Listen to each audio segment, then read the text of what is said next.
Welcome to the world of Berserk. My name is Christopher Bubenas, and I'm going to guide you through my favorite franchise, Berserk.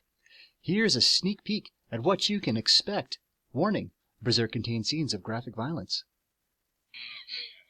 You better clean it all up. No dessert for you tonight.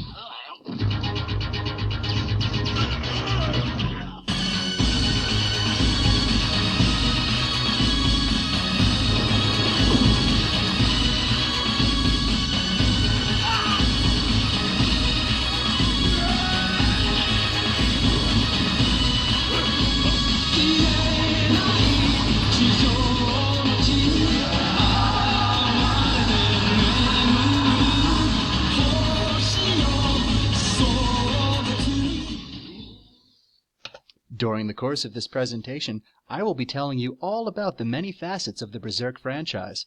I will be giving you a very brief overview of the story. I will introduce you to the story's creator, Kentaro Miura, and I will be explaining the 7 elements of a transmedia franchise and how they relate to Berserk. This is an expansive and lengthy story, so I will be doing it the great injustice of simplifying one of the main story arcs in order to keep this brief. This is the main character, Guts. Yes, Guts, like what you have inside of you. Guts has been trained as a mercenary since childhood and has never known any way to live aside from fighting for his pay.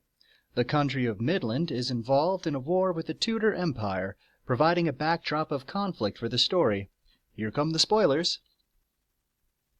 In the most well-known story arc, referred to as the Golden Age, Guts goes from being an independent mercenary who does not get involved with others to a commander of the Band of the Hawk when its charismatic leader, Griffith, that dude with the pretty hair, defeats Guts in a duel and recruits him. Guts changes during his time with the Hawks and develops an affinity for his fellow soldiers. He becomes fiercely loyal to Griffith and serves as an integral member of the army.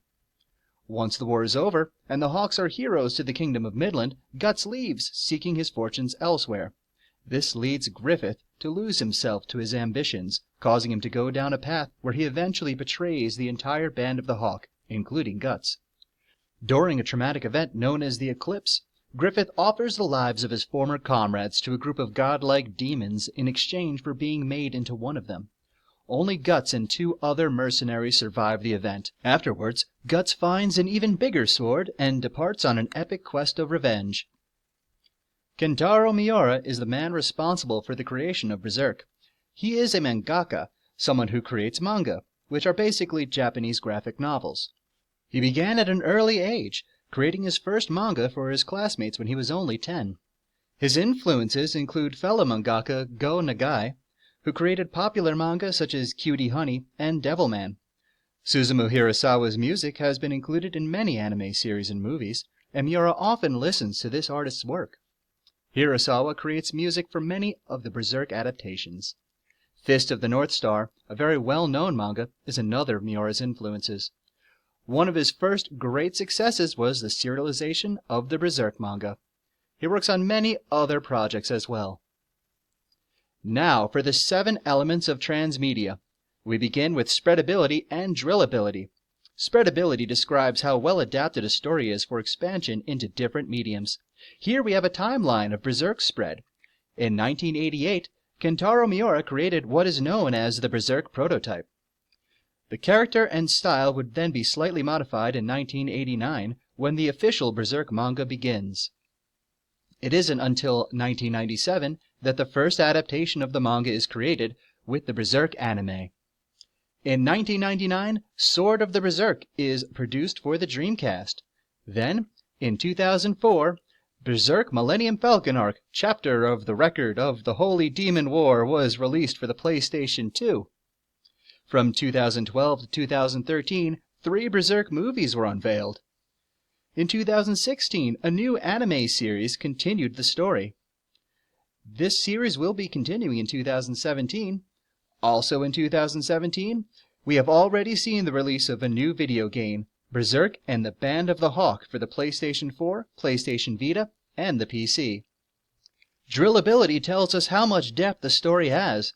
The greater the depth involved in a story, the more a fan can immerse themselves in the franchise. With a meticulously planned and executed story being worked on since 1989, the Berserk franchise offers a great amount of depth. The world itself is multi-layered, and the story explores a great deal of various themes. These are all represented in varying degrees with the anime and video games, but the manga itself provides the most thorough detail. Continuity and multiplicity. Continuity asks us, what serves to bind the various adaptations of a series together? The true canon of Berserk is given to us by its creator, Kentaro Miura. The manga is the source for the final word on any subject regarding the Berserk universe. As long as an adaptation refers back to this source, it is sure to find a comfortable fit in the Berserk franchise. Multiplicity deals with alternative creations made by both official and unofficial sources. Many fans enjoy adding their own spin on the interactions of characters in Berserk. There are a number of Joujinshi, independent manga creations, that explore various what-if scenarios, often romantic, between the characters. Players will also seek to recreate their favorite characters within games that allow for customization. Games like Dark Souls and Dragon's Dogma allow players to place a character's likeness in a new world. Immersion and extraction. When a fan wants to have a more visceral experience in their favorite world, immersion is the way to do it. Every fan harbors a desire to enter the story they love and actually partake in its events. As mentioned earlier in the timeline, there are currently 3 video games set in the world of Berserk: Sword of the Berserk, Guts' Rage, Berserk Millennium Falcon Arc, Chapter of the Record of the Holy Demon War, and Berserk and the Band of the Hawk. Extraction is one of my personal favorites. Collecting things that remind you of your favorite story is a habit for everyone. When your particular franchise is Berserk, you have a great number of options, from figurines, posters, jewelry, clothing, playing cards, and even letter openers. The world of Berserk is full of complexity and depth. World building looks at cultures, religions, politics, and other details that make a world come to life. The world of Berserk primarily takes place in a setting based on medieval Europe. There is a formal religion known as the Holy See, with many similarities to Christianity. There are also cults that take part in clandestine meetings. There are many different countries and cultures, each with their own politics and intrigues. Seriality looks at how the content is created and flows. Each part of the franchise must often stand alone, but at the same time fit within the greater story episodically. The Berserk manga provides the metronome by which the entire franchise runs. Kentaro Miura is the only real creator regarding Berserk, and so he determines the pace at which it is released.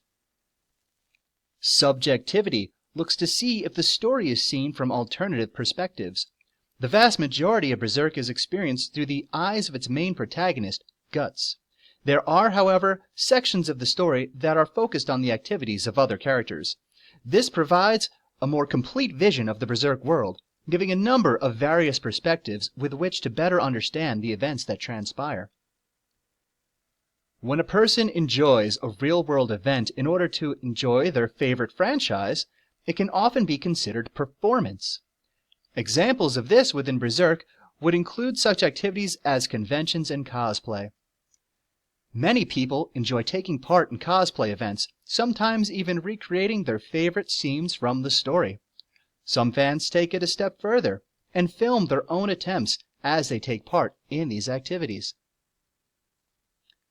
Berserk as a transmedia franchise has a great deal of promise. As of 2016, 40 million volumes of the manga have been sold. Next season, we will see the continuation of an anime adaptation. The story itself has yet to be completed.